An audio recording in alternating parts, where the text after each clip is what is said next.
Olá a todos, meu nome é Natália Mandarino, sou aluna de iniciação científica do Laboratório de Microbiologia Ambiental da UFBA, orientada pela professora doutora Adriana Oliveira Medeiros, e o meu plano de trabalho é influência de mancozeb sobre fungos aquáticos e decomposição foliar.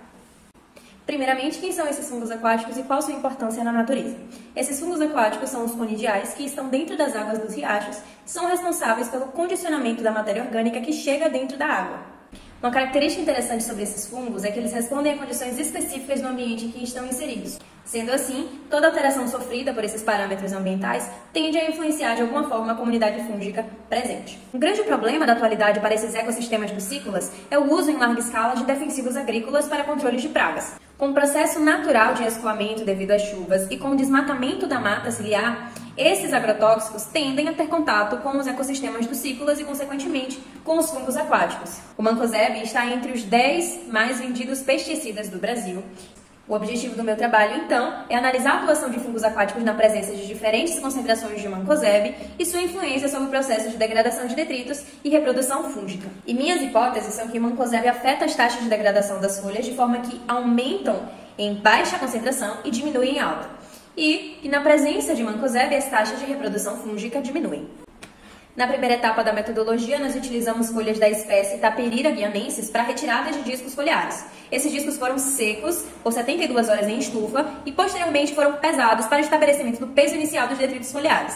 Em seguida, nós escolhemos duas espécies de fungos aquáticos que estavam presentes no herbário Alexandre Leal Costa, que foram as espécies Pestalóticos submersos e Amniculícula longuíssima. Nós retiramos dessas colônias de fungos tampões de 5 milímetros.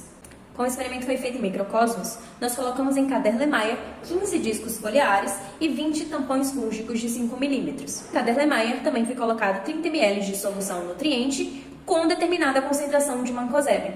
Esses Erlenmeyers foram colocados sob agitação constante de 90 RPM num shaker, numa temperatura de 18 graus Celsius. As concentrações de mancozeb utilizadas no experimento foram 4. O controle, onde não havia presença de mancozeb, a baixa concentração com 8 mg por litro, a média concentração com 50 mg por litro e a alta concentração com 180 mg por litro. De 5 em 5 dias era realizada a troca do experimento, onde o material líquido que estava dentro dos Erlenmeyers era retirado e armazenados em tubo Falcon, enquanto esses Erlenmeyers eram novamente preenchidos com as soluções nutrientes e suas determinadas concentrações de mancozeb.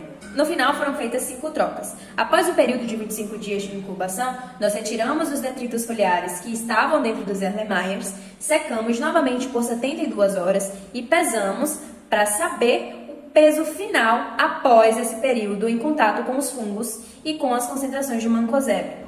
Para determinar a taxa de esporulação, aquelas amostras que foram armazenadas em tubos Falcon eram tratadas com formol para fixação dos esporos, para que eles não germinassem, e também com tríton, para que esses esporos fossem dispersados na amostra. Para a quantificação das taxas de reprodução, nós utilizamos 2 ml de cada amostra. Esse volume foi filtrado e corado para a confecção de lâminas. Essas lâminas eram analisadas e os esporos eram contados dentro de seus campos. Após a contagem dos esporos e o estabelecimento das taxas de perda de massa, nós fizemos as análises estatísticas. Primeiro, fizemos Shapiro-Wilk para testar a normalidade de distribuição dos dados.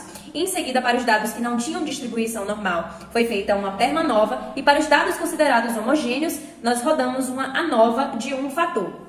Depois da ANOVA, utilizamos o teste pós-hoc de Tukey para comparações múltiplas. Tudo isso foi realizado no RStudio. Com os dados de perda de massa para as duas espécies nos 4 tratamentos diferentes, nós obtivemos primeiro este gráfico, que vocês conseguem ver uma pequena variação entre os tratamentos, mas que estatisticamente não foi significativa. A respeito dos resultados sobre a taxa de esporulação e as taxas de esporos acumulativos, o gráfico 2 informa que o número de esporos varia nos períodos analisados. No entanto, os picos de esporulação são diferentes entre os diferentes tratamentos. Quando nós analisamos o gráfico de média de esporos acumulativos, há uma certa variação entre os tratamentos, no entanto, ela não é significativa segundo a análise estatística. Já em relação à longuíssima, é possível observar no gráfico de abundância média de esporos que há um pico de esporulação em 20 dias para a maioria dos tratamentos. No entanto, quando observamos a média de esporos acumulativos, há uma diferença significativa entre controle e tratamento de média concentração e o controle e o tratamento de alta concentração.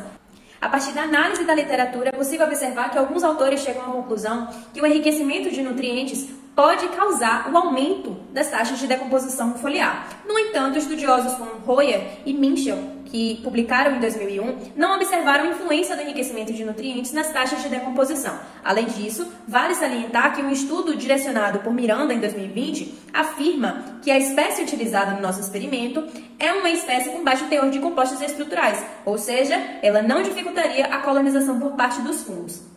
Quanto às taxas de esporulação e às taxas de esporo acumulativo, Solé e seus colaboradores em 2018 já afirmavam que a miniculícula longuíssima é uma excelente bioindicadora, já que é uma espécie que tende a se comportar de forma diferente frente à poluição ou a qualquer alteração ambiental. Em 2023, Pandey complementa que o gênero Pestalothops reporta uma certa insensibilidade a fungicidas, e essa insensibilidade foi observada em alguns isolados de Pestalothops. Isso sugere que estas espécies estão desenvolvendo mecanismos de resistência a agrotóxicos. Portanto, é possível concluir que talvez o tempo de incubação ou a quantidade de mancozeb utilizada influenciaram o resultado de perda de massa. Diante disso, estudos com variadas condições experimentais e maiores períodos de análise são imprescindíveis. Estas são as minhas referências e os meus agradecimentos à UFBA, ao LMA, à FAPESP e ao EBIO.